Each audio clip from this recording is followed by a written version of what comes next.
Ito na ngayong araw na kailangan kong ilagay si Colette kasama ang ibang Lutino Opaline. Ibig sabihin na ililipat ko na siya dun sa Avery. Ito na rin yung pagkakataon na bibitawan ko na yung pagiging handfeed niya.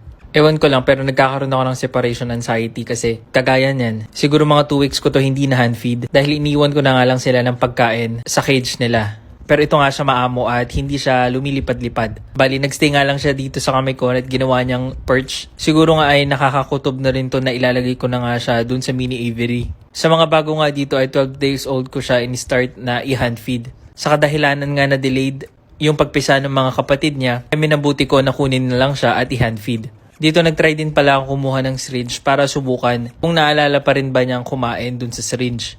And positively, naalala pa naman niya at tumutok nga siya o sinusubukan niyang sumipsip dun sa syringe. Siguro nga paminsan-minsan ay pwede ko siyang kunin dun sa Avery para magkaroon pa rin ng bond sa amin. At naalala ko rin pala na sa mga susunod na araw ay lalabas yung kanyang DNA. So ito na nga, dadalhin ko na sila dun sa kanilang bagong cage. At dito nga pala ay dinagdagan o nilagyan ko nung divider yung paglagyan ko sa kanila para hindi sila mabully. Dahil nga kaka-introduce lang natin sa kanila doon sa mga bago nilang kasama. Ayan, so dito nga ay pinagmamasdan o tinitignan nila yung mga katabi nilang mga ibon na kakulay din nila.